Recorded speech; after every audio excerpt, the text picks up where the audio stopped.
Okay, these are 3 at-home leg exercises you can do. This is actually my little gym, but you can do these at home. One is, the very first one is focused on the quads and staying in a posterior tilt to activate those. The next is side lunge for adductors. And the final is a lying leg curl face on the ground. So I'm gonna go through those right now. So hook up a band somewhere down low. You're gonna put this band behind your knees, but actually about an inch below, because you don't want to bind this up when you're doing this motion. So maybe in the calf area, step back, get a good amount of tension, okay? You should feel yourself being pulled forward. So the important part of this movement is to make sure that you don't go into an anterior tilt as you do this, okay? So focus on posterior tilt, stay engaged in your glutes, quads, arms in front of you to stabilize yourself from falling over. Down, up, push back from the knees, squeeze the quads and glutes. So here it is.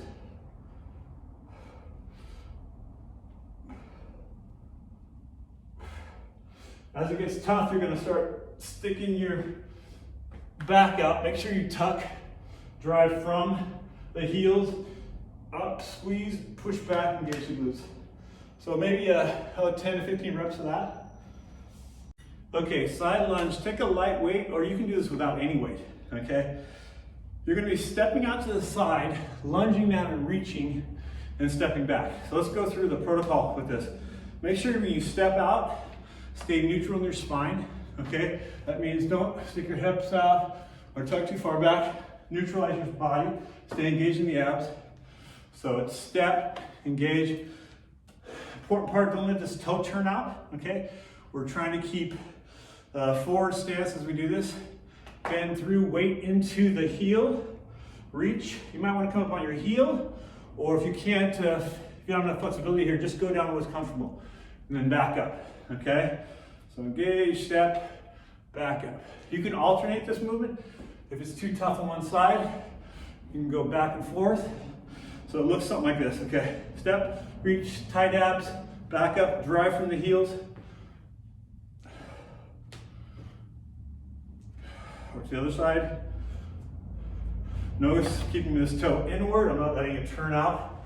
I'm forcing my adductor and glute to engage internally as I step. That's important. Do about 10 aside, or alternating maybe 12. Okay?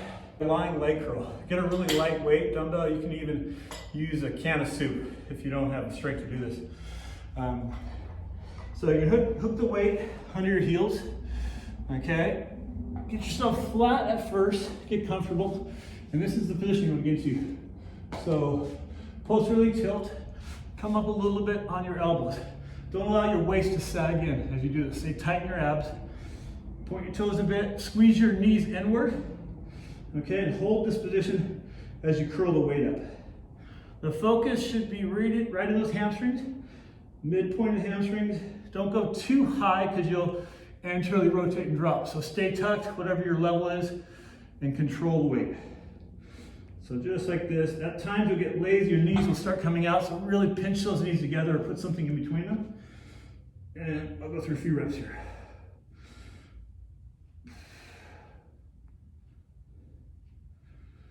You're gonna shoot for about 10 to 20 reps depending on your strength, and maybe 3 sets.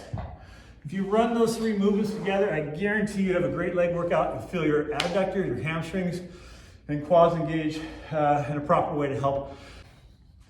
Okay, here's the fun part. Typically after a workout like that, you want to do some cool down, or you want to get the legs to relax a bit after you fire them and contract them and turn them on. So if you have something like this, it's like a roller, it's called the stick.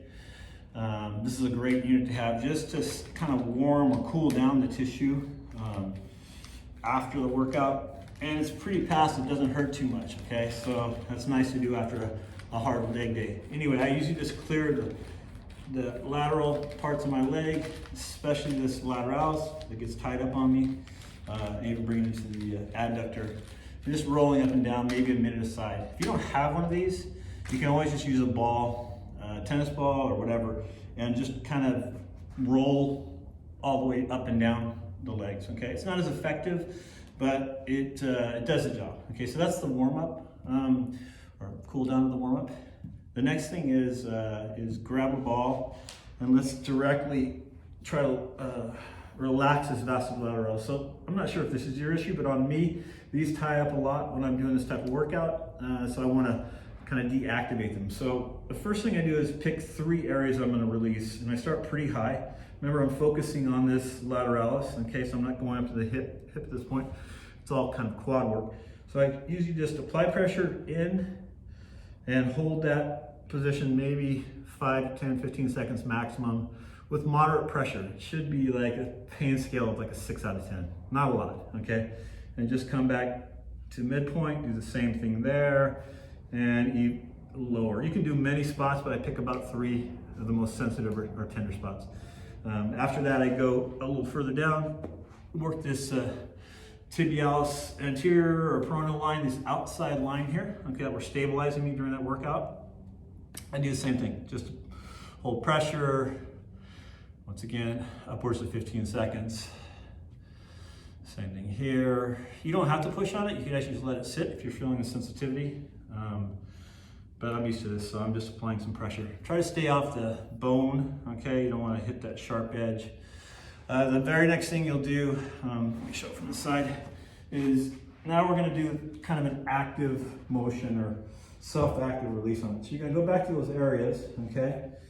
You're gonna apply pressure in, okay? At this point, you're gonna just flex your leg straight out, bring your toe back and engage this quad muscle, maybe a count of 1, 2, and then release back all the way down. So it's kind of an active motion where you're going out and back, and maybe you're gonna do it 5 or 6 times per spot, and then you're gonna go to the same areas, go back down, lower, do the same thing. You're really trying to engage as much as you can here.